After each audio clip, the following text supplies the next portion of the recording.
Attention! The National Weather Service has issued a hurricane warning for the entirety of the National Hockey League. Please stay tuned for further information from the Storm Cellar. Welcome back to the Storm Cellar. Brad and Ray are here to do the less fun stuff, I guess. Yeah. Maybe. Or we're doing player grades today, and I only say less fun just because I kind of hate putting a singular grade on somebody's season, right? Because in the end, I could give out a whole bunch of C's just being average, right? You did what was expected. You didn't do anything better. You know, there should be a lot of C's and B's. There won't be as many A's. And that has nothing to do with how much I like a player, right? Yeah. But in some ways, it's a Jalen Chatfield might be a good one. So Jalen Chatfield, the grade I give him might sound lower than other people because his expectations from last year to this year, I'm grading him on what I think he's capable of, right? And what he's capable of is a lot more than what he's being paid to do. So if you say, hey, as a $750,000 guy, I'm like, oh, that dude's an A+. But I'm not judging him on that, right? I'm judging like I know he's not a $750,000 player. I'm not going to judge him as one. So give us a little leeway, but if you disagree strongly with any of our grades, let us know because, I'll argue about it. Yeah, we've got big shoulders, and I'll tell you what, this whole experiment that we're doing, it gives me a greater appreciation for the educators in our world who are responsible for doing the grades. Although I would say that for us, it might be a little more difficult, a little more subjective, because we're not grading these guys on whether or not they know 1 + 1 is 2. You know what I mean? If they get the answer wrong, they get it wrong and, they fail or whatever.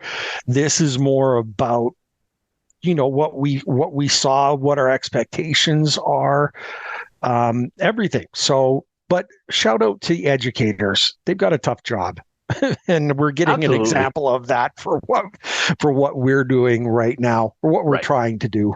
100%. And 82 games, right? So we're thinking about everything we can think back through October of 2023. Mm-hmm. And Ray and I are not young. So our memories, I don't know about yours. Mine fails me sometimes, Ray.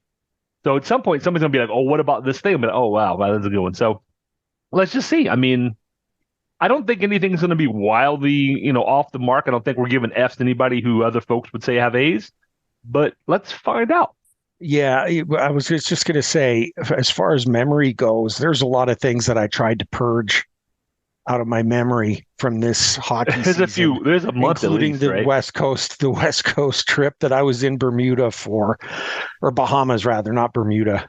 See, look at that. I can't even remember where the heck I was. It was so good he forgot where he was, folks. Exactly. It was fantastic. All right, sir. So we're going to let you jump in, drive the truck, and bring up the subjects, and we'll try to do our best to, cover it all. All right. We're gonna tinker with the way we do this. We're gonna do it by games played, Ray.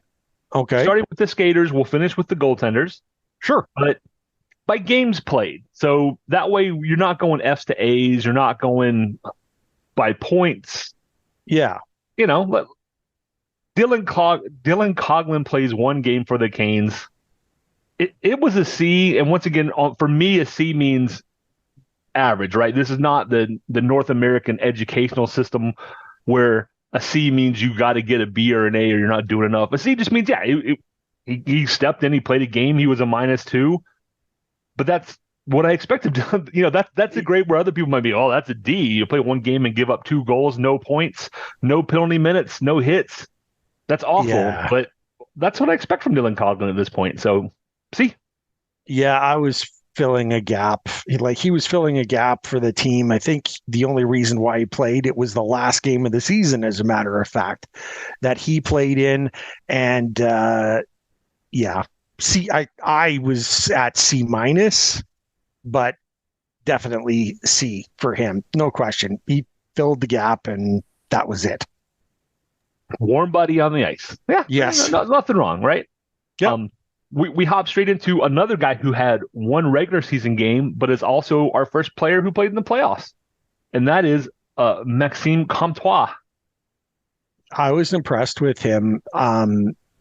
I gave him a solid B. He again stepped into that situation where he was playing in the playoffs. He took the spot that I thought Lemieux might have had, and he played admirably. He was not out of place. He didn't have a lot of minutes, but the minutes that he was on, he was quick to the puck. He played well. I gave him a solid B. Yeah, I could see that. I was thinking B minus ish. He had 1 point in his regular season game. He didn't have anything in his one playoff game, but he was fine. He played better than expected under, especially the playoff game, under extreme circumstances, right? Nobody expected him to play in for Kuzi.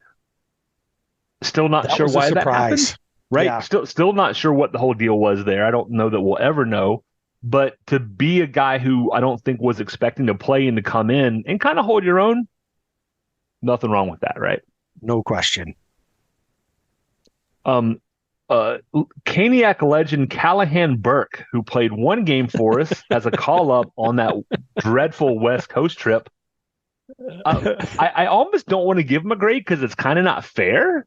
But I'm going to give him a B because an AHL call-up, he has some experience, but hasn't really played with the big squad and didn't embarrass himself, and that's more than most of us could do. So I'm going to give him a B just for showing up, and he went zeros across the board in the stats line, and I'm okay with that. And I had C+ for him for the exact same reasons. Just again, we look back at. Other players with one game. They filled out a role, and he did play well. That was in Colorado, not the easiest place to be in, Right. So that is impressive. He probably, I'm gonna put him at B- instead of C+. I've changed my mind, and really it's because of who he played against. He played well, and Colorado's not an easy place to play at all. Right. Another guy not expecting to call up at all. So the fact that he came in and actually meshed and did all right is, for me, I said B because that's better than I would have expected. Yeah, no question. All right. I'm gonna lump these next four guys together. Here we go. And you'll see why, right? Blake, Nadeau, three guys. Blake, Nadeau, Morrow. Yeah. They all came in, right? Blake and Nadeau got a game. Morrow got two. I give those guys a B for the same reason. They came in. Scott Morrow actually was a -3 in his two games, which isn't ideal. Nadeau was a -3 in his one. Blake was maybe a B's a little much. I'm going to say a C. They came in, I don't think that all those things were their fault. I think overall they played well for a first game NHL, late in the season call up. It was nothing extraordinary, but you could see where, there's something there with those guys, right? They need a few pounds of muscle. They need a little experience. They need to catch up to the speed of the big, game. But yeah.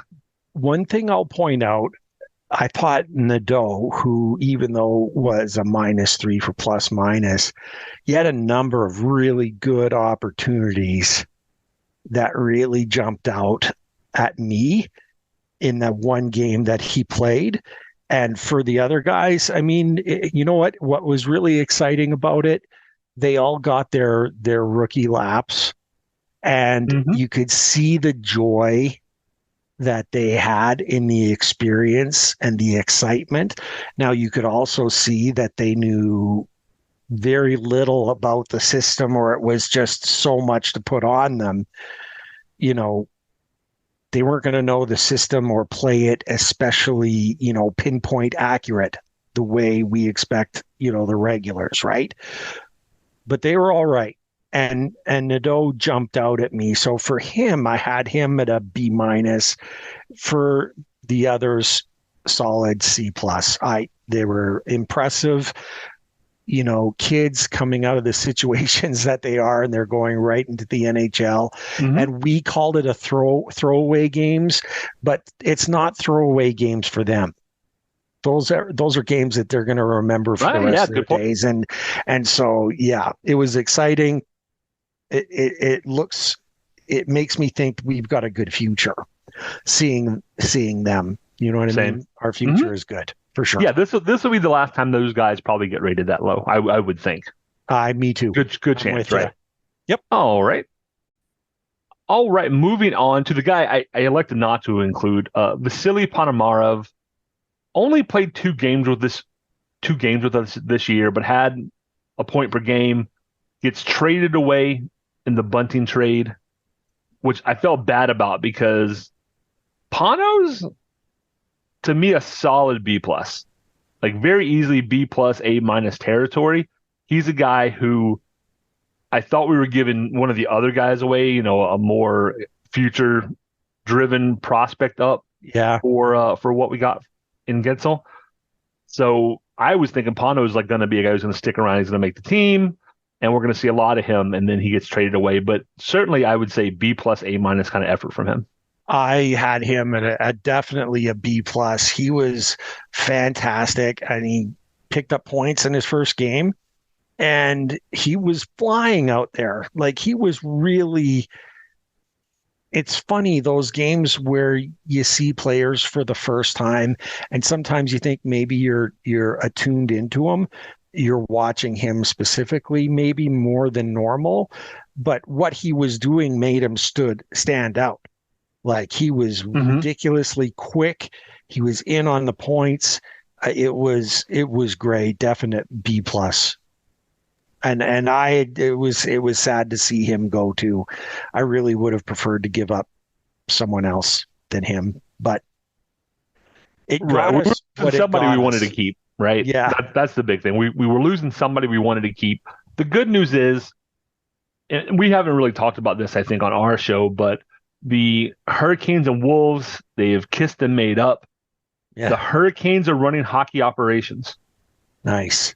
Unfortunately, they've already let some of the former Wolves staff go, have been there a long time. Some of the trainers and things that have been there. They're putting in all their own people, their own coaches. The Hurricanes are running hockey operations, and that can only be good for the 3 of the 4 guys we just talked about and the development of the Canes. Those guys are going to start coming up from Chicago in our system, knowing our system, and be able to slot right in. And that's going to be a huge deal for the development of these guys. Yeah. Again, more for the bright future. There's a theme developing, I feel. Let's hope, right? Yeah, we certainly hope so. Because we're going by games played, we jump from 2 to 17 games played, and 1 Jake Guentzel. Oh man, I don't know how you don't give Jake Guentzel an A+ for what he did while he was here. It was, if we're combining it, I say A+ for the regular season, solid A. You know what? I would say A- from Guentzel in the playoffs, but still A+, A-, solid A. So still, solid A. He was great. He was so great, and he was put with the right line. You know what I mean? Having him with Aho. And I mean, it was unbelievable, right? And so Guentzel comes in, right? He plays 11 playoff games. He gets 9 points, so he's 0.82 points per game. He's a +4 in those games. Yeah. But in the regular season, 17 games, 25 points, +16, and a 1.47 points per game. It was crazy. Which is just not something Hurricanes do. I mean, Aho often hovers around 1. A little over 1, a little under 1, right in that 1 mark, but 1.5? Yeah. It's nuts. And to watch him play, he was having fun. He clicked with his line mates. He had the right attitude. I know the rumors are abounding that it sounds like he may or may not want to stay. He sounds like he's going to explore free agency no matter what probably happens.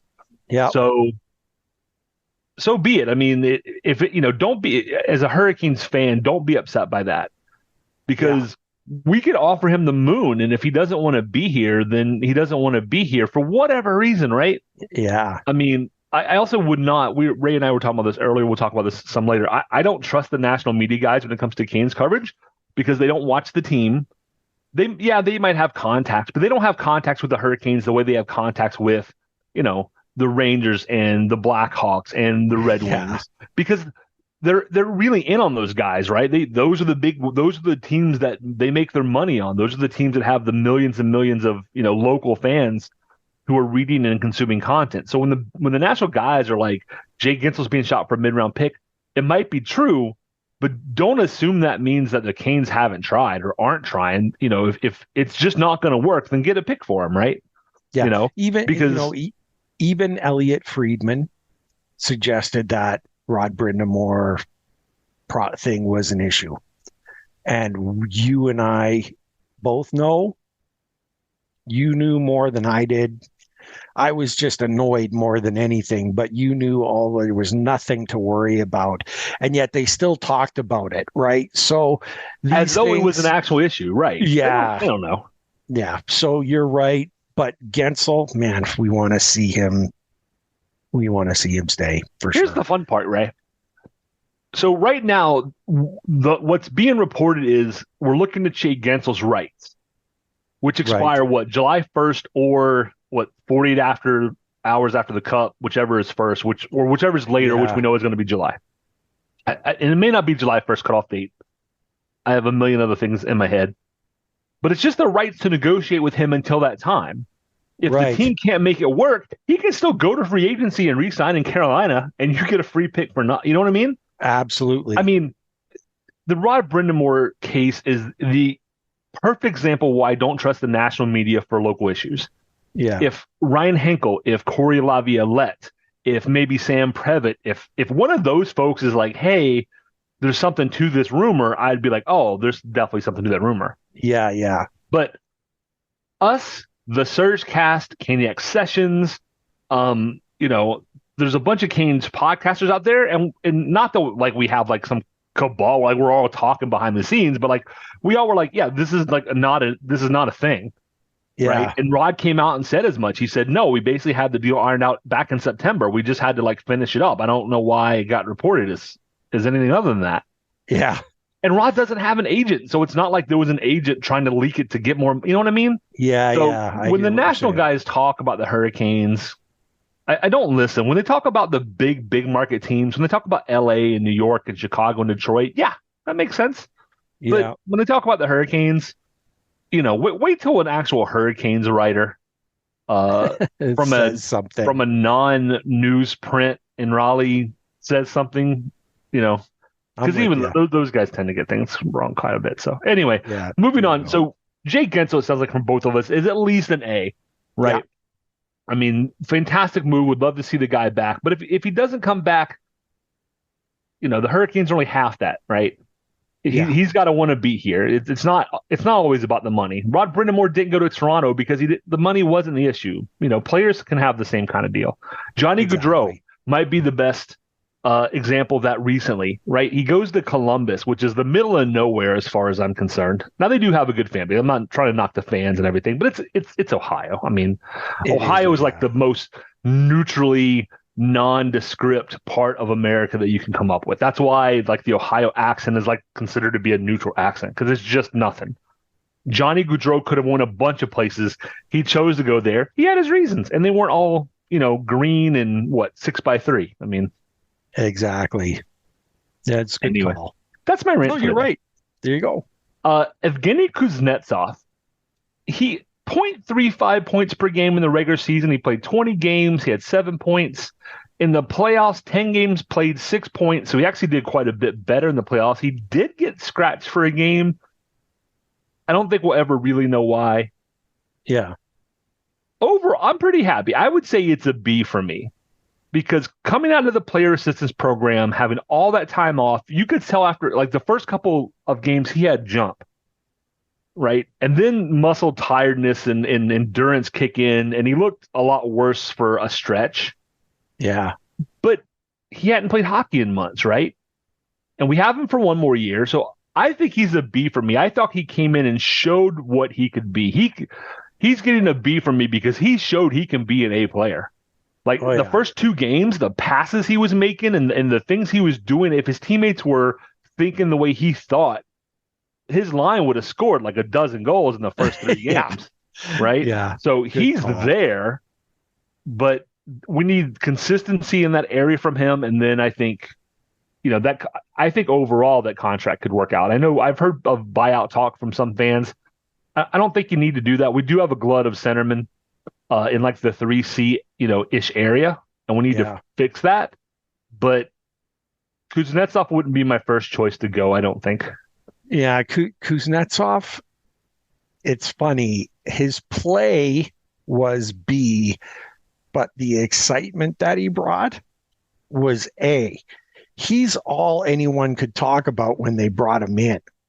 The excitement that he brought in the shootouts and scoring the goal that, gets him to do, the bird dance basically on the ice.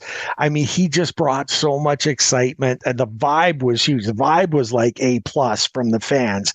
Loved bringing him in. His play was B.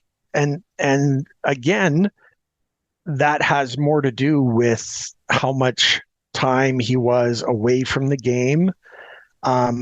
His story is an A as well, because he's fighting personal demons and trying to get a second chance, and his appreciation to the team and the fans, the Caniacs, was amazing. And you love that appreciation that he's showing for what he got. But the play was really a B. And you're right, much better in the playoffs. But I give him a B+. I give him a B+. And it's going to be interesting to see how he does next season if we're able to keep him around. Yeah, and I agree. I think without the playoffs, I think it's a B- or a C maybe. Yeah, because you saw like he could do and all the other things you talk about. Yeah, A+. Like the Birdman Selly that I used to just roll my eyes at and hate. The 4-minute long, shootout goals that I used to also. I actually never hated those. That's one of those times when I was like, hey, the dude found kind of a loophole and he's exploiting it, and it works tremendously. More power to him, right? Yeah. In the interviews with him and like seeing like pictures of him and Orlov and how much he, the kind of person that he seems like he wants to be, and with the fans, huge, like A+ on all those things. Yeah. But for play, yeah, it could be better, but he played better than I thought he would, which is why the B. Yeah. Yeah, for sure. Because he had really lost, been put out of favor and waived, when he left DC. So, yeah. Tony DeAngelo, and this is always the fun one, right? 2 points, -1 in 9 games in the playoffs. 31 games played, 11 points for a .35 and a -7. I'm going to give him. Yeah, go. Yeah, if you know what you want, go for it. I was gonna jump in. He actually, to me, and I'm being fair, he actually elevated his game in the playoffs. The problem is that even when he was playing in the playoffs, we had said over and over again, terrible defenseman. We call him TA because there is no D. And that remains the same, okay? Except he wasn't really providing, like, all of the people that, wave the pom-poms for him point out how amazing he is offensively. And we didn't have that either. So the grade is low. The grade is, for me, C-. Honestly, like, now he didn't get a lot of games this season. He was out for a bunch. And then when he came in to the playoffs, when he had to come in for Pesce, he honestly he wasn't as bad as he normally is for defense. Now he didn't get a lot of points, but he wasn't as terrible defensively as he normally is. And I know what that sounds like. Me saying it like that is awful. Yeah, I'm giving doesn't make it untrue. I'm giving it. Yeah, it doesn't mean it's not true. I'm giving him a C- myself.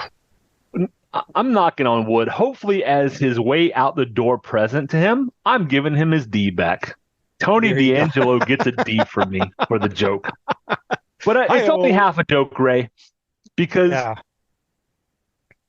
when you talk to people who love Tony, it always drifts away from hockey as quick as possible. Because as soon as you start asking about hockey things, it's indefensible. Yeah. Right? Yeah, you got to put up with his -7 on D because he's such an offensive threat. Okay, well, the offensive threat had 0.35 points per game in the regular season and 0.2 in the playoffs. I mean, it's just not a thing. He had 2 power play points the whole year. Yeah. And you're right. He played much better than we expected to him in a bad situation in the playoffs, filling in for Brett Pesce. Good for him. Yep. But how many goals against was he still on the ice for? Oh. How many times did he and Shea, and I'm not going to blame all this on Tony, but how many times did he and Shea give up bad looks that led to goals? Oof. A bunch. I mean, there was just a bunch. There was a bunch. It's not even close. That was your third pairing by a wide margin. Well, it should have been the third pairing and wasn't. Yes. It was put as the second pairing. Right. It just wasn't good.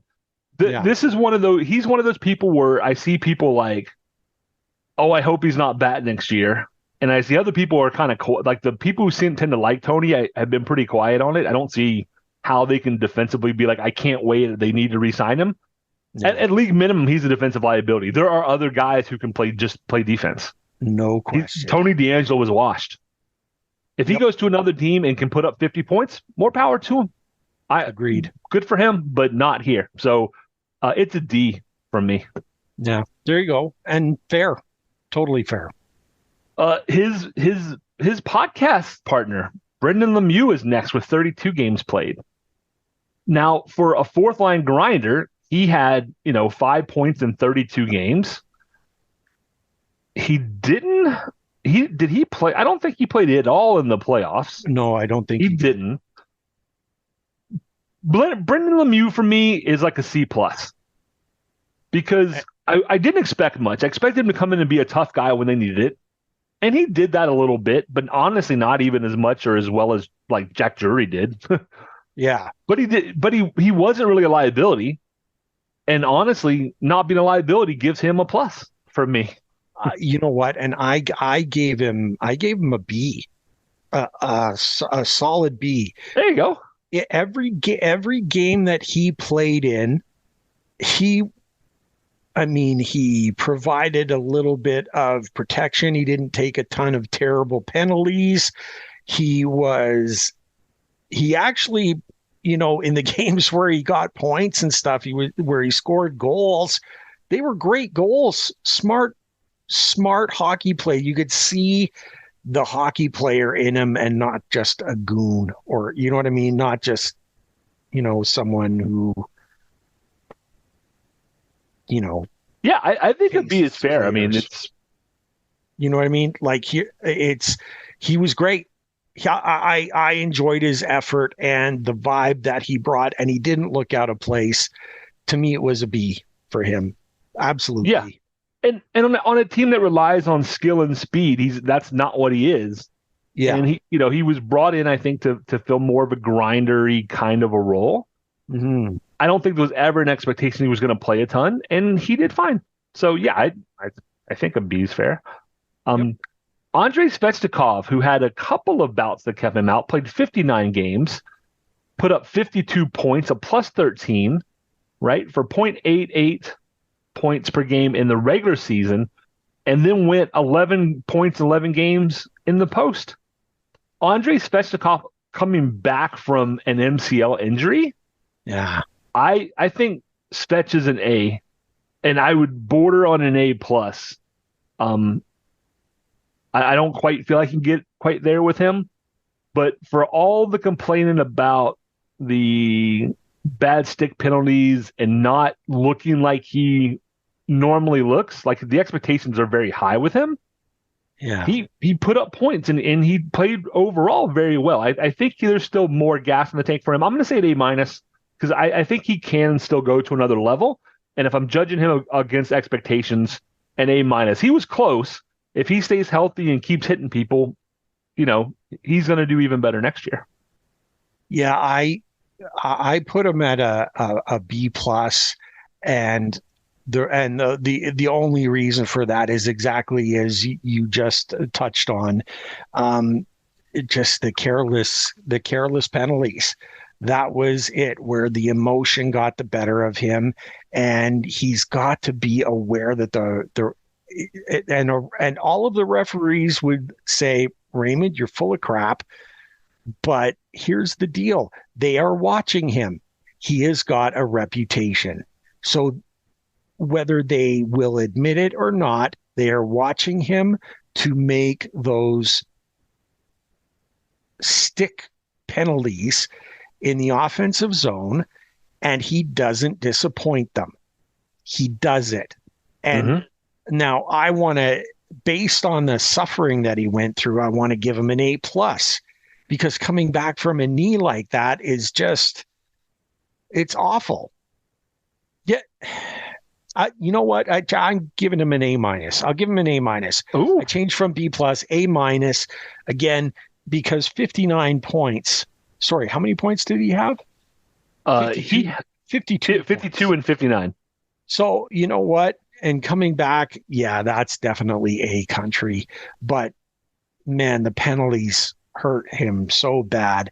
I hope he gets the full rest, the relaxation, does the training, and remembers that next season is going to be a great one for him. Just mind your stick, my friend. Mind your stick. Yeah. Andre, it's like me at Golden Corral's breakfast buffet. Like they're watching you, dude. Yeah. Well Sorry. played. I haven't had that in a long time. Actually, that sounds really good right now. It does sound good, doesn't it? Former Hurricane Michael Bunting is next. I think he was sneakily, in some ways, better than I expected. In some ways, worse than he was a tough one for me to nail down, and I ended up at B minus. So 60 games played, 36 points, a minus 15. Obviously, didn't play for us in the playoffs. With being a first-line guy in Toronto, I think maybe elevated my expectations of what we were going to see from him in Carolina. Yeah. And then I don't know if it just wasn't a good fit, because he went just ham when he got to Pittsburgh. I mean, that situation for him, if anybody, we got Gensel and are happy with Gensel. Pittsburgh got Bunting. He seems to be happy and thriving there. I mean, that's a win-win, and they got him tied up for, I think, at least one more year.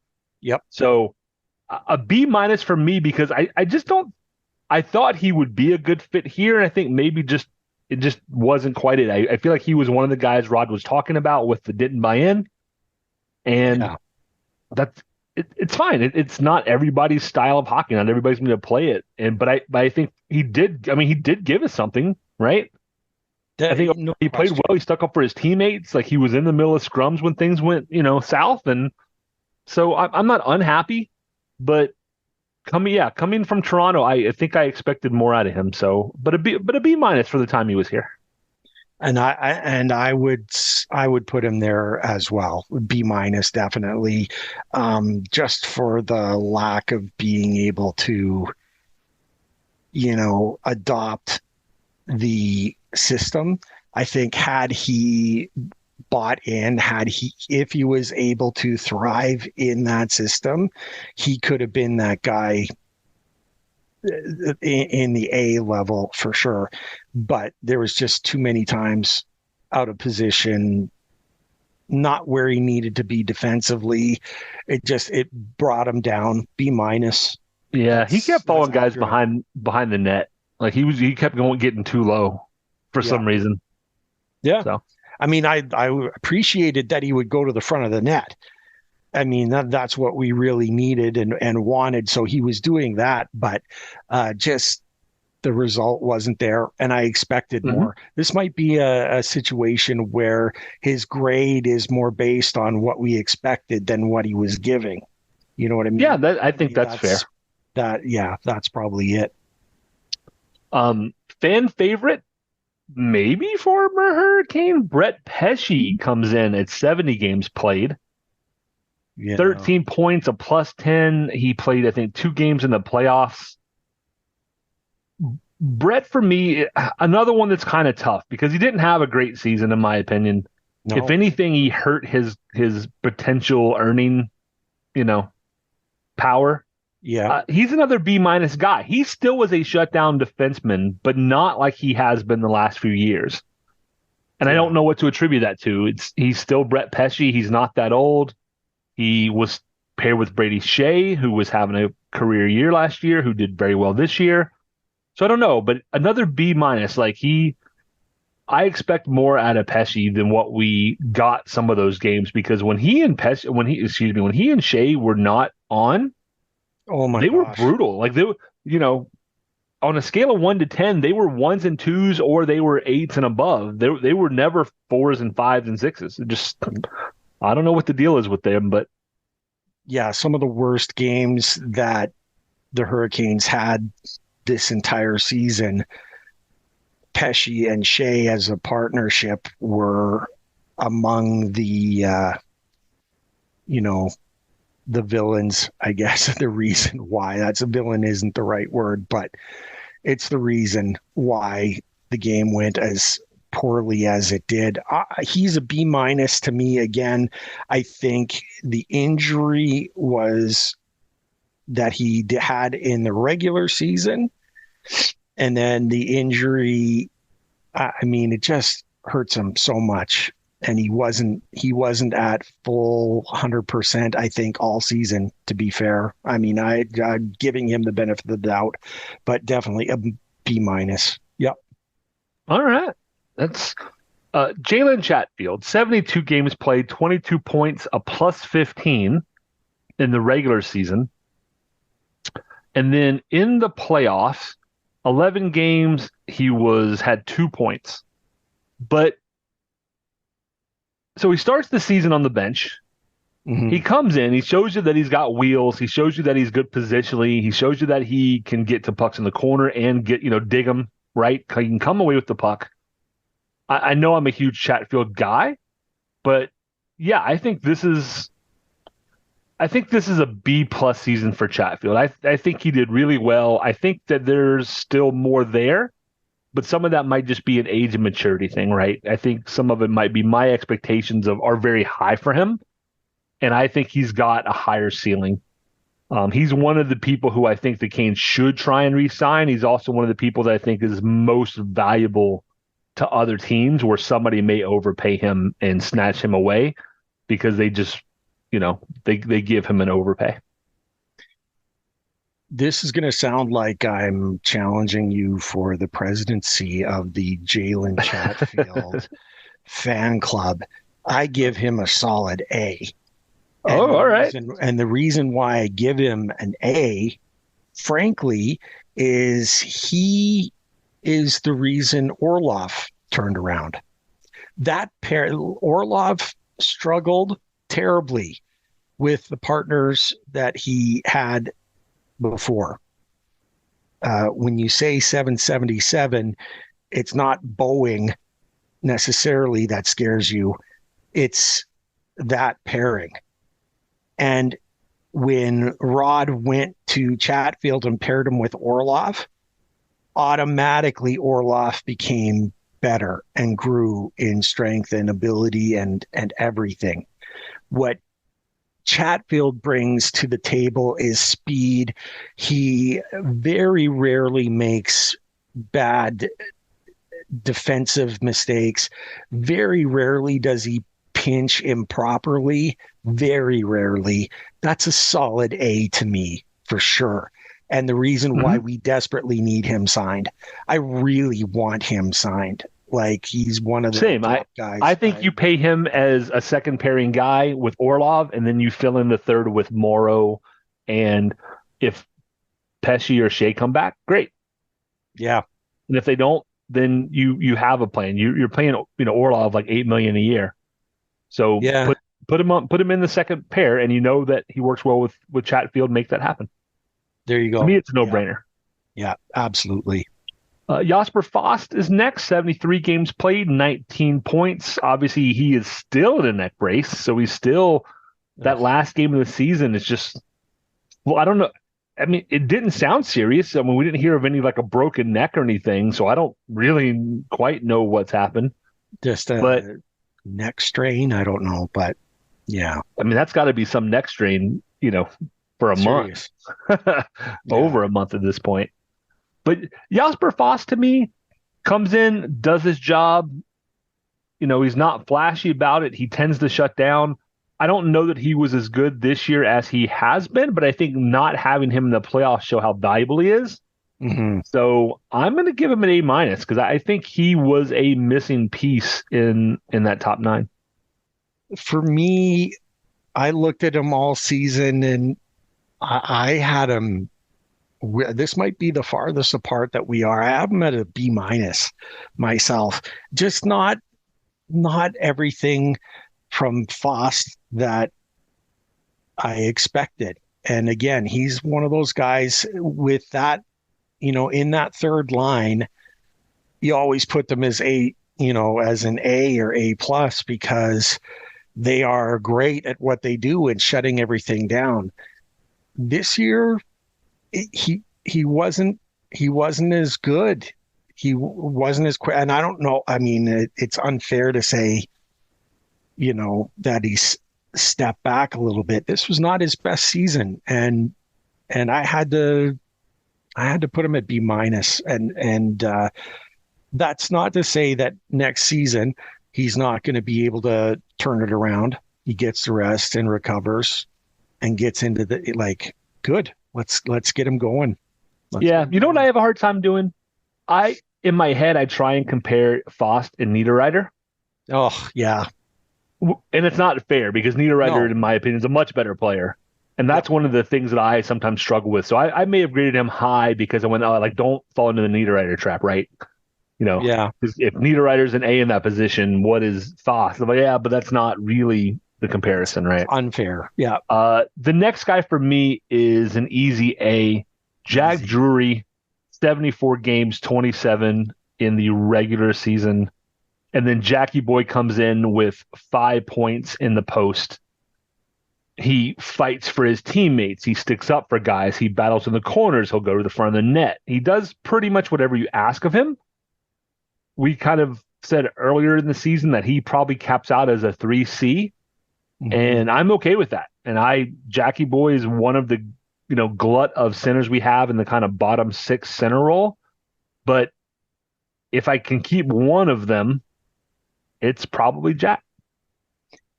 Jack Drury became an A+ in my mind when he decided he was going to drop the gloves. He looked at the team who was struggling, who was in a funk, and then decided, to heck with this. I'm going to try to give him a spark. And it sounds so corny when you say, oh, yeah, someone's got to get out there and drop the mitts. You know what I mean? Start throwing hands and give the team the jump that they need. But that's exactly what happened. And all of us were in a panic. Jack, what are you doing? Dude, that guy You're not that is big, Jack. above. Yeah, that guy's above your weight. It was like a flyweight versus a heavyweight. But you know what? He got in there and he did it. And that's the kind of heart that you just love. He was an absolute A for me. I can't give him the A+, but I absolutely give him the A because he's great and I love his energy and what he does. No question. Same. And I got to say, he's listed at 5'11", 174. That's unbelievable. And I have my picture. What's that? Who is he fighting in that game? He was outweighed by a lot. It wasn't Rempe, was it? No. I don't think it was Rempe. Look, Can't even remember. But the guy looked at him like, "Are you sure you want to do this?" So 5'11", 174 is what he has on the Hurricanes page at Hurricanes.com. Wow. Jack and I met at the Calder Cup Finals a couple years ago. I'm 6'2" and a little bigger than 174. Right. If Jack is 5'11", 174, then I'm like 6'4", 500 pounds. Like Jack is not a little bit smaller than me. Jack is a lot bit smaller than me. And like I said, I'm 6'2". So all props to Jack, because Jack, I think they're fudging the numbers there. Yeah, maybe he might have, little. he's just not a big dude, but he handles himself as though he is several inches taller, and all the power to him. Awesome. The next guy is a fan favorite in a sneaky, underhanded way. Does he get points and things? And so I think he's kind of an enigma. He's a guy who may not be back. Teuvo Teravainen, 76 games, 53 points, a plus 15. In the playoffs, he gets 6 points. So Teuvo's a guy that a lot of people think is dead weight, I think, because he's not super flashy, right? But he consistently puts up pretty good numbers.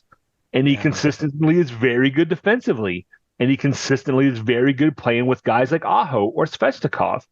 So Teravainen, for me, I thought he had a good year. I'm giving him an A-.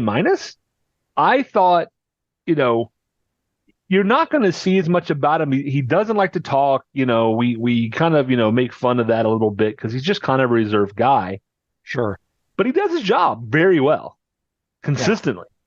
Yeah. And I don't think that I think he's one of those guys who is very appreciated by people who watch the behind the scenes kind of hockey stuff, if you know what I mean, like the behind the play stuff. And who are looking like who's doing all the right things but isn't on the score sheet. And those people go, love Teravainen. And then the other folks are like, why don't I see his name enough? But then when you look at the stats, you're like, oh, like he was averaging 0.7 points per game. He was. You just didn't know because there are a lot of secondary assists and first assists and not goals. But he had 25 goals this year. I mean, here's to my grade for him. He actually regressed from the start of the season to the end. He started out on fire. He was A+, scoring points, and scoring mean goals, playing well, lots of jump. He was the reason why the start of this season wasn't even worse than it was. Let's just say that. He was great. But as time went on, he fell back a little bit in his production numbers. He was still doing everything defensively. He was still doing all of those, but he went from an A+ at the start of the season to in the end in the playoffs. I gave him a B+. And that doesn't mean I don't want him back. That doesn't mean I don't appreciate what he did. But, you could see in the playoffs, and especially against the Rangers, he was having difficulties handling the puck. Puck would bounce off his stick a lot. Sometimes he found himself out of position. He just wasn't the turbo that we know and love. So that's why I give him a B+. I still hope that they're able to sign him back, but my belief is we're going to lose him. I think we're going to lose him, and I'd hate for that, but yeah, I want him back, but I don't think we're going to see him, which is a shame. Yeah, and totally fair. I mean, it's one of those things where you can't bring back everybody, so you have to pick and choose. And no offense to Teuvo, but there are probably other guys of higher importance. Yeah. That, roles that need to be filled. And he is an easier person, not an easy person to replace, but an easier person to potentially replace. So, yeah. The next guy, though, is the king of that, right? Do you keep him? Do you let him go? Marty Necas plays 77 games, scores 53 points. Hey, that number sounds very familiar. Teravainen. I cannot talk today. There you go. No, it's okay. Marty Necas, 11 games played, 9 points in the playoffs. So other than the 3 points in the playoffs, they played one game different. They had the same number of points in the regular season. So Teuvo actually was scoring at a higher clip than Marty Necas. One plays left wing that you have a need for. One is listed as a center, but he doesn't play center. But could he be your second line center? And it's one of those things where I feel like a lot of fans would give you very different opinions on these guys, but they play very similar games. They do. Now, I'm going to give Necas a B+. Because I think Necas overall, his game was better. It's not as good as it was last year. I don't know if it's just a contract year thing. I don't know if it's the pressure of the looming, contract and what his future might be that is a struggle for him. I don't know if it's something on the ice in the locker room. I do know that he's one of those guys who takes 2 steps forward and 1 step back. Yep. Right? He shows you flashes of offensive brilliance. Awesome. He's starting to show you that he can play defense if he wants to. Awesome. Then he does the drop pass to nobody, or he's like McDavid light. And the difference between him and McDavid is McDavid will skate through 5 defenders and goes to the net and fires a puck off. And he scores more often than not. And Marty Necas is McDavid light because he can also skate through 5 defenders. But then he goes to the corner and then he tries a cross-ice pass through 3 of the people he just skated through to get it to a teammate. And I don't understand why. And that's the infuriating piece of Marty Necas, is not the skills. It's what are you thinking? And as long as what are you thinking is a question in my mind, he can't ever be an A. But if he figures that out, he can be an A. He's got all the tools in the world. But when you skate through 3 or 4 defenders, why are you not going right at the goaltender? I just don't understand. I'm with you, and that's a great comparison to McDavid because you watch the game. I watched the game last night. McDavid has the ability to skate through an entire team. You're absolutely right, but he does it directly. It's straight downhill for him, whereas Necas wants to always throw a little razzle dazzle in. There's always that little pirouette, like he wants to make it super fancy. And then you're right, he doesn't go to the net. He'll either stop at the half wall, right? Or he'll get into the corner, and he doesn't take it directly to the net to create the opportunity. He's got an amazing shot, ridiculously quick, great stick handler. He's got all the tools, but he wants to put a little flash in there. The flash is unnecessary. And the drop pass to no one kills me, honestly. Like, it just, again, for me, B plus is the accurate rating. And he did, when he decided that he could play defense, that's when he showed the flashes of the A plus player that he can be. But he doesn't do it enough. You've got to bring it every game. You got to do it every game, and just understand that your skating ability and all the rest of it is super great, and it's flashy, and everyone goes, "Ooh!" You see that, you hear that in the PNC every time he does it. He crosses the blue line and he does a little pirouette, and you hear, "Oh, wow!" But nothing comes of it. And if nothing comes of it, the excitement, isn't there. Just go downhill and take it right to the net, dude. You'd be scoring 40. Easy. All of our listeners who are executive function folks, right? who neurodivergent or have executive functioning things they're working on are going to get this. McDavid is goal oriented. My job is to put the puck in that net. Oh, there are 5 guys in the way. So I go by the 5 guys and then put the puck in the net. Yeah. And Marty Nate just feels process oriented. I need to get by this guy.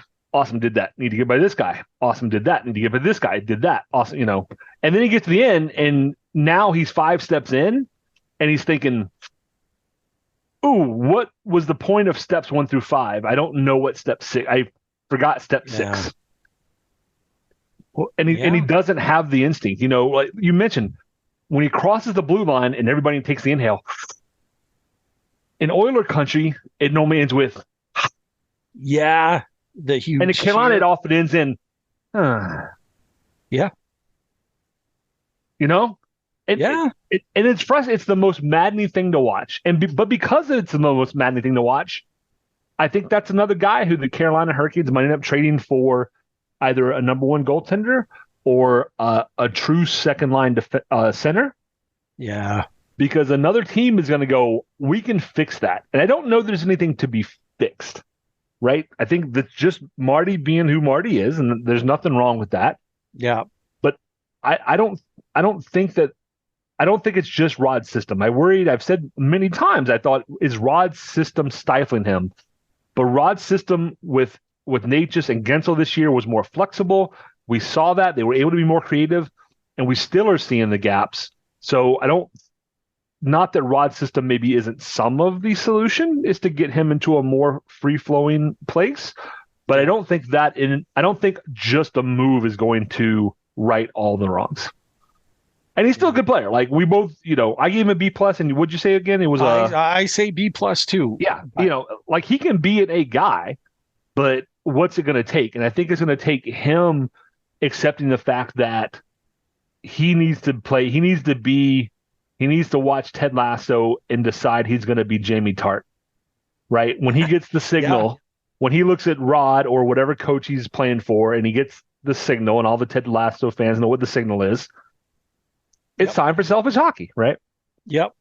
So, going from maybe a controversial player to, I think, an easy player to talk about. Sebastian Aho plays 78 games, 89 points, a +34, 1.14 goals a game. In the playoffs, 11 games played, 12 points. Aho's an A+ to me. He had his moments, and you could certainly say he's not an A+ because there are things he could work on, but he continues to demonstrate how good he really is. And if there's a knock on Aho for me, it's that he is streaky. Yeah. But at the end of the day, he had a great season. You're being far more even-handed than I am. I don't think there's enough pluses in the world that I could add to this A for what my thought of him is. And I'll take you back to the final game after Vancouver in the West Coast trip. 4 straight losses where they looked terrible, and the players only meeting is called just before they're on their way to Ottawa. He turned the season around. He saved the season. Having that and not being afraid to say there's guys in here that aren't pulling the weight. They're not doing it. And now none of us were in the players only meeting, but I'm telling you, he's the reason the whole season survived and gave us the chance that we did. Him alone, A++ for me. And everyone knows that he's my favorite player. He is, franchise 2.0, Ron Francis 2.0 to me. But that's what he does. He's a leader who doesn't have to say much, right? He plays a 200-foot game better than so many in the league. Aho, A+. Yes or no? One word answer. Should Aho be the captain next year? No, not till Jordan's done. Would I like him to be the captain? Yes, but I show respect to Staal. And he's probably another one of those guys who's not the rah-rah captain, not whatever, but he commands respect. And I would say that Aho, to me, felt like he was responsible for the turnaround in the players only meeting, but Staal was in there as well. Yeah. And so you give when Staal is in the distance, I think Aho will have 3 more years on the contract that he has, I think, and he's your captain. Without if it was me, I would change next year. No disrespect to Staal. Yeah. But if it's me, if I'm Rod Brindamore, I would say, Staal, thanks for everything. And, we have a lot of young guys coming in, and, we're looking to make tweaks, right? Not wholesale changes. You're a key part of this locker room and everything that's happened. Yeah. But I want a younger guy who can speak to the younger guys as my guy. That's a good call too. So, but moving on, perfectly reasonable. Yeah. Yeah. KK, right? Jesperi Kotkaniemi, 79 games played, 27 points in the regular season, 11 games, 1 point in the playoffs, -2. I'm going to give him a C. Actually, I'm going to give him a C+. He started out strong, then flatlined. Yep. But then he was so close. He must have missed a dozen goals by less than 2 inches. Yeah. Either off the pipe or, he was right there, and he was still sound defensively. I still think that he can be something. Yeah. If they trade him, I'm not going to be heartbroken. I would like to see him stay and see if he can shake out the cobwebs and get back and be a better player for us. But he was not as terrible as points would dictate. Now, if you're judging based upon his contract, yeah, that's pretty brutal, right? But take the contract out of it and say, how did he play? And the fact is, he played better than average. He was very snake bitten. If you look, especially in the playoffs, he could have had 3 or 4 goals in the playoffs easily. Easy. Yeah. If any number of things goes a couple inches the wrong, in the other direction. So for me, C+ on KK. It wasn't a good season, but it wasn't a complete catastrophe. Yeah, to me, if you're looking at the points aspect of this, it would have been a D for me, but he is a C- for everything that he does that never shows up on the score sheet. And there's a reason why Rod keeps turning him out there. And that's the reason why, because he's always bringing it. He doesn't take a shift off, but he doesn't get the results that we need. And sadly, it's the reason why last episode that we had, I suggested we need to buy him out while we can and free up some room to land the other guys that we need.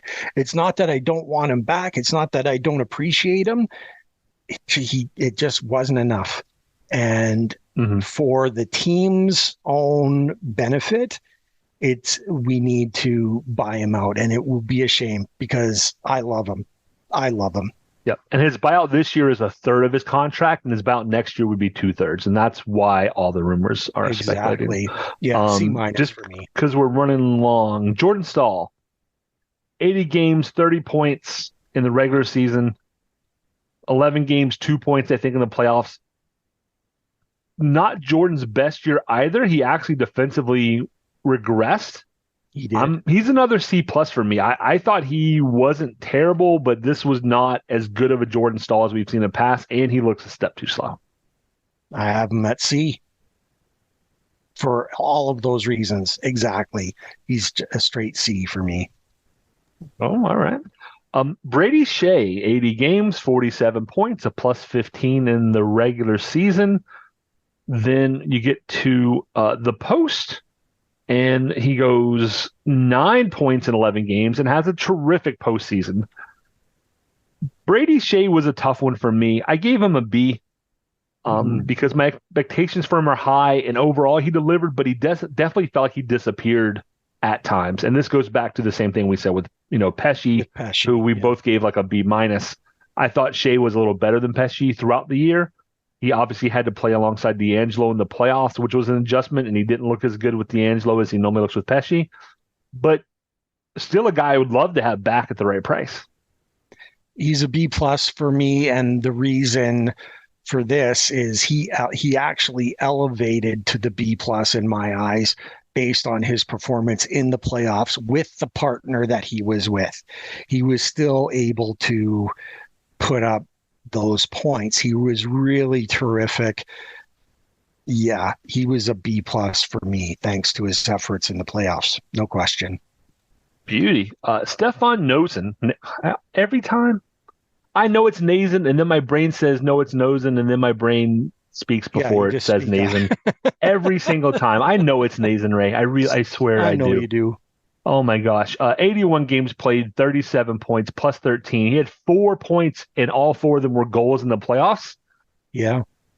Nazen's an A for me. Nazen comes in. He does what he's supposed to do. If anything, I would knock Rod for not having Nazen out there during like the Islanders and like the overtimes.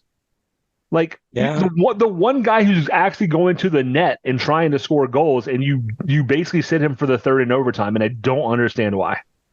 So I think something behind the scenes on that one. Maybe, I don't know. You're right. He should have been out there. I don't know. Yeah, and he's a solid A for me for everything, the grit, the determination. I don't know why he wasn't on the first power play with, pull someone out, pull one of the passers, one of the many passers that we had on the first power play unit, and put them on number 2 and have him be the guy to go to the front of the net and take away eyes. He's physical, he's strong, and he's another one that plays north-south, right? He is a north-south player in a big way, and I love his effort. He is most definitely an A. If we're not going to get somebody else who's going to go to the net on the power play, double shift him on the power play. Yeah. He's a fourth line guy. Like he's playing, that is the regular season. He's playing 11.52 a night. Just double shift him, play him all 2 minutes on the power play. Yeah.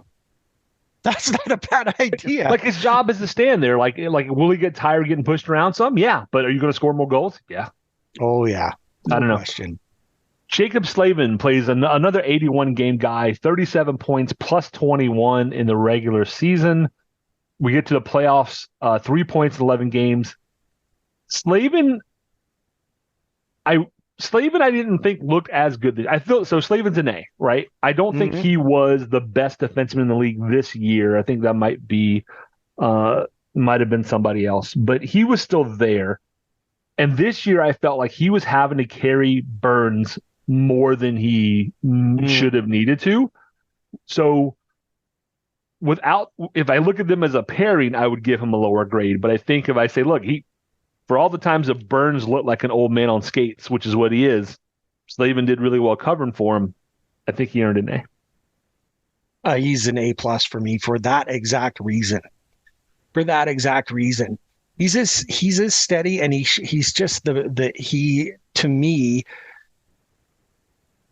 probably among the top 3 shutdown D, and does it well. Doesn't take bad penalties as per the Lady Byng that he won. He's an A plus. It's so hard to win a Lady Byng as a defenseman. That's just not done. And he does it with skill, with ability, with intelligence. He is just so hockey smart. He knows where he needs to be. He's A plus. It would take something really catastrophic for me to take him out of an A for the same. I mean, he's just that good. He's just that good. I feel like the next one's a super easy one. Seth Jarvis. Oh, the kid with the messed up shoulder from like what game 2, 81 games, 67 points, a 30 goal scorer. He is your top second, I think, point getter in the playoffs with 9 points in 11 games. Seth Jarvis might be the easiest A+ I've ever given on this show. He's another A++ for me. Everything from his attitude to his effort. I've never seen a player with as much skill as him be so desperate to make sure he's making defensive plays. How many times this season did he slam into the boards behind our net because he was going Mach 8 from the goal scoring opportunity that he had to stopping the goal opportunity on the other end? How many times did we see it? It's no wonder he had a bum shoulder. He was just everywhere. And that's how he was playing with the injury. Guys with injuries, they might ease up a little bit. There is no ease up in Seth Jarvis. Right. Would you like to have a whole line full of him? Could you imagine three Seth Jarvises together? How much would actually get done though in the practices? Like if you had that many and they're all on the same line together, they'd be too busy, jabbing each other and all the rest. I mean, it would be hilarious. I think it'd be like the Coneheads from the Miracle Squad, right? Yeah, there you go. Oh my gosh. Seth Jarvis, A+. My gosh. Yeah. Easy. Yeah. This is one I struggle with. Brent Burns, 82 games played, right? Iron Man streak continues. 10 goals, 33 assists, 43 points, a +19 in the regular season, had 4 points in the playoffs. I struggle with this one, and I ended up at a B+ because he still put up 43 points, and I didn't realize it was that high until I looked it up. But he has lost a step. Oh. He's not getting the shot off on the power play as quickly as he used to, which means, and we talked about this relentlessly, right? So his shots are not getting through on the power play, which is detrimental to the power play. And that was incredibly obvious in the playoffs. Mm-hmm. It didn't hurt them so much in the regular season, but in the playoffs, it was very obvious. And he was out of position because of his speed a number of times. If he didn't have such a long, consecutive games played streak, I would have sat him. If there's one player I would really be tempted to buy out this year, as much as I love Burnsy might be that guy. Because if he maintains what he did this year, next year, fine. But if he slows down another step or half step next year, boy, is that going to be rough. He was a B- for me. And what have we always said? When Burns gets a puck to the net, good things happen. The problem is he could not get it through. He had more block shots than probably anyone else on the team. You know what I mean? And most of them were right at the blue line, which resulted in ultra high, danger opportunities going the other way. And you could see his lack of speed. Now, make no mistake, he made some magnificent defensive plays, laying out and using that big reach of his. He's got like the Zdeno Chara, I can touch one side of the rink and the other side of the rink at the same time. Like he's just got a wingspan like no other. And that's Burns.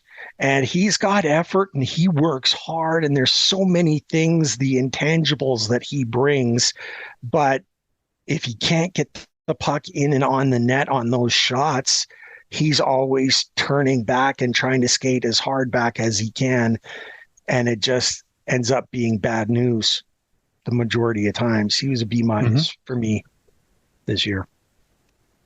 Two guys played all 82 games, Ray. One is the $8 million man, Dmitry Orlov. And he was tough because I almost want to break his grade up into pieces, right? Because he started out just awful. And he got better throughout the season. 82 games played, 26 points, +4 in the regular season, 11 games played, 6 points in the playoffs, and was even. I ended up on a B because I said I got to put the bad in there with the good, because it started out.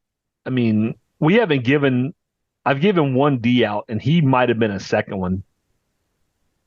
And it's hard to separate an $8 million contract from production.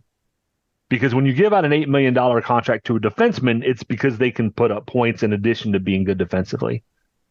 Now, 26 points, he caught, he got some win in his sales with Chatfield, but he needs to be better. The B is based upon expectations, and not even because of the money, but he just has to be better next year. We need an entire season of that last third of the season, that post All-Star break Orlov. That's what we need to see. I need to see that for 82 full games. And if we get that, I will be very satisfied. But we didn't get that for a good chunk of the year. Yeah, he had to do really, and he did do very, very well in the last third of the season and into the playoffs to raise his grade. I'm with you, to a B, but he was terrible for the longest time. He was a D easily, without question, and he would have been the focus of a lot of my anger had he not actually caught on. And I think we have really good reason to feel good about next season because, now he knows the system. Now he plays it well. He found out how to play that system. Yeah. And if Kuzi's back, he's got got his buddy there too, right? That's good. Don't call. Underestimate how important that could be for a full season. I see very bright things in his future for sure. We talk about teams being better than the sum of their parts. And Orlov D'Angelo might be the one thing on this team that was worse than the sum of its parts. Yeah. When they were together, we gave them, potentially the two of them together D. But yeah. They were an F pairing. They were. I mean, it was just brutal. Boeing catastrophic. Yeah. It was Boeing catastrophic. That's what they were. Fly Airbus. Absolutely. Yeah. Oh my gosh. The one guy we haven't hit yet, 82 games played, 32 points, right, in the regular season. In the playoffs, this man put up 4 points in 11 games. Jordan Martinook. Carolina Hurricanes, Flava Flav.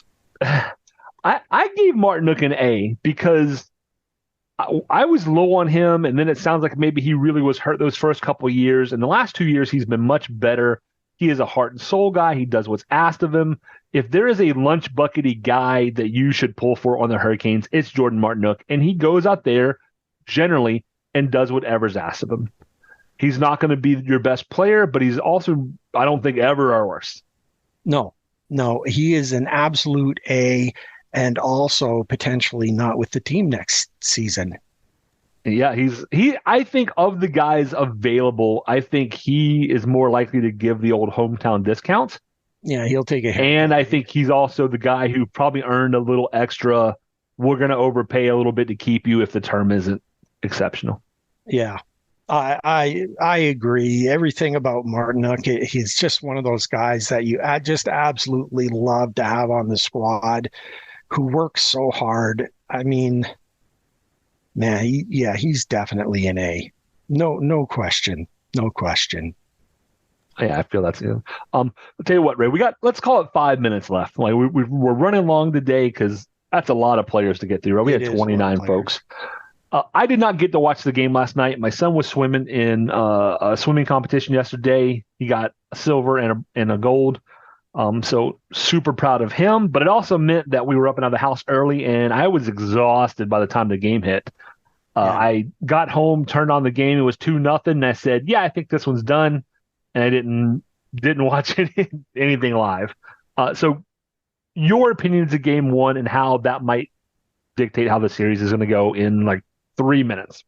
Okay, and Brad, I'm going to do it in even shorter because we still haven't touched on our goaltenders. I am going to say my grades very, very quickly, okay? Ranta, sadly, a C. Martin, the 4 games he played was an A. Kochetkov, B+.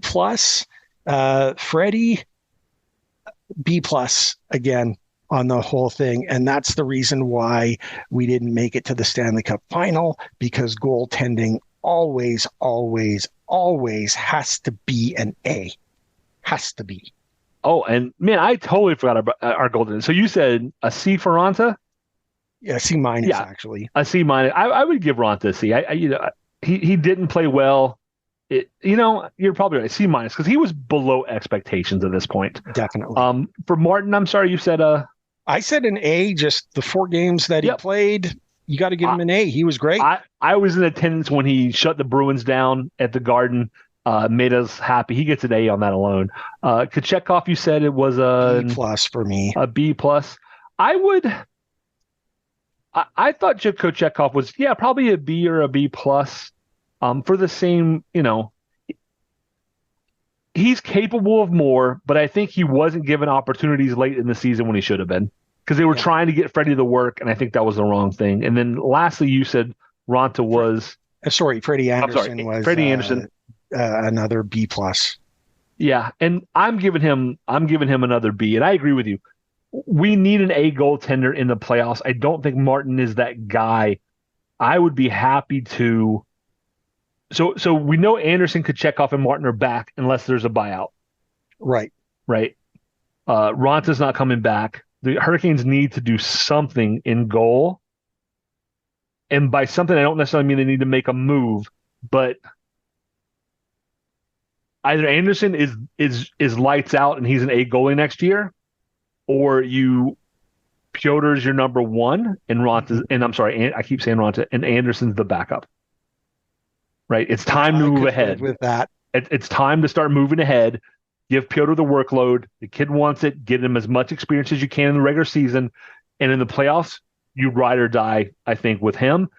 With Anderson as the backup, because Anderson can come in and play lights out. But if he plays, if he's a B goaltender, as you're going to talk about in a second, you can't have a B goaltender to get to the Stanley Cup Finals. No, you absolutely can't. And I think in Kochetkov, just for the poke checks and things and wanting to throw hands with Tkachuk, I mean, come on. That's A for spirit. There's no question. I love him, but B+ just for the results. Yep. As far as the Stanley Cup Final Game 1, I'll tell you very quick, it was a triggering game for me to watch. The Oilers fans experienced the pain that you and I and Caniacs experienced last season when Bobrovsky just became a brick wall and you couldn't put anything past him. That's what he was last night. The Oilers I lost count at how many breakaways they had that he just found a way to shut down. Through traffic, he was making big saves. He was just, the Oilers got Bobrovski'd. It was triggering for me, hard to watch, because I'm like, man, I experienced this before. It's making me feel it all over again. The Oilers special teams had better show up. They can't afford to be shut out when they get those, power play opportunities. They have to score, because Bobrovsky is better than Skinner. I think the D for Florida is better than the D with the Oilers. And the offense, I give the nod to the Oilers, except Florida plays such a stifling physical game that they can take, Connor McDavid and Draisaitl right out of it. Hyman as well, Nugent Hopkins.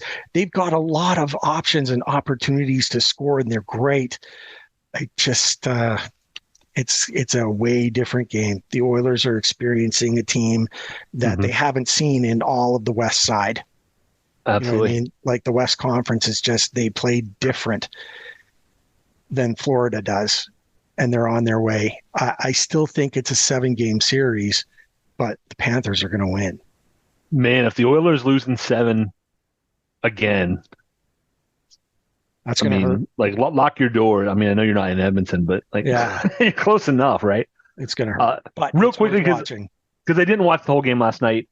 It's the curse of Corey Perry, right?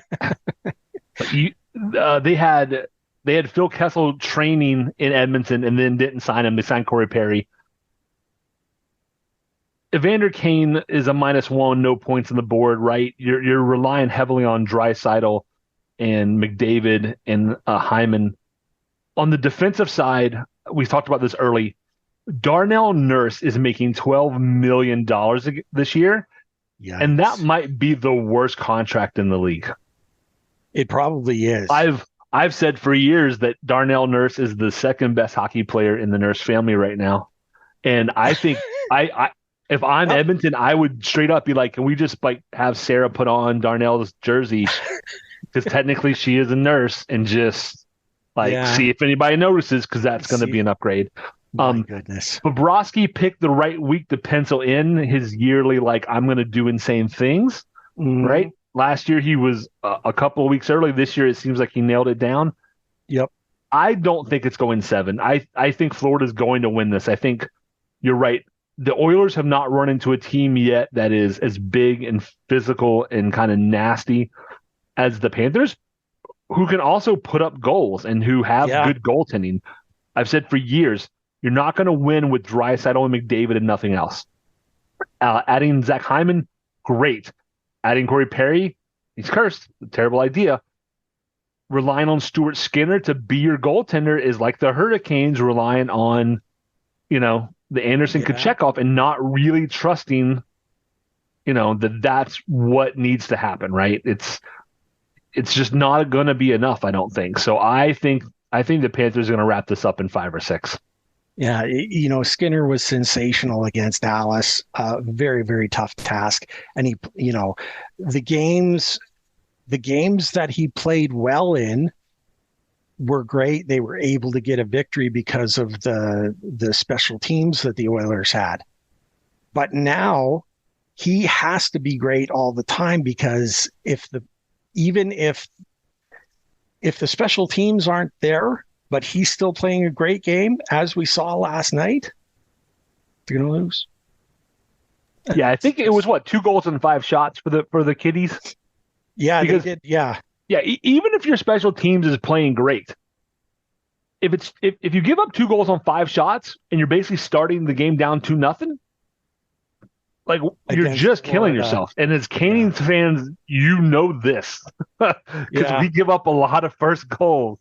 You can't start every game down a goal or 2. You just can't do it. Chasing the game is so hard. You need to. It changes the way you play. It changes the expectations. It changes the stress levels. It changes everything about the game. Yep. Can't do it. Ooh, that was a lot, Ray. It was a lot. And, thanks for staying with us. Thank you to everyone who's following us. We're 1,900, 1,899. It's been fluctuating because it's Pride Month.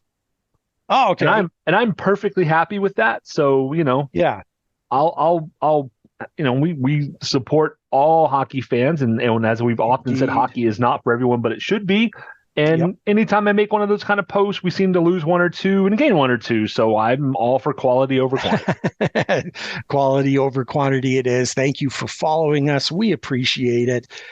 Feel free to drop us a line if you don't like the grades that we had. If you think we're, being the Statler and Waldorf of all of the Carolina Hurricane podcasts that are out there in the world, sometimes we can be funny, but we can just be out there.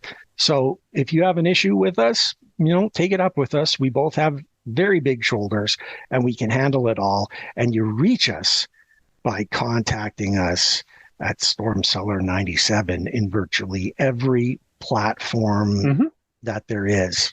And even some that don't exist yet, you could still find us there. And actually now, if you just search Stormcellar97, the first link is to our Twitter page. So love it. And the 5th link is to our Blue Sky page. And then you see the Storm Cellar Wine Shop. Not wine shop. But the first 3 images are us. Yeah. Storm Cellar 97 wine, beer, wine, and spirits. Look at that. We're expanding. Hey, they should. I wonder if they have money for sponsorship. I don't know. But maybe. Anyway, something maybe. to look into. Yeah. If you disagree with our grades, let us know. Yep. Very glad to have you aboard. Thank you for sharing your time. We've done everything except for one last thing, and that is quite simply, go Canes. Go Canes.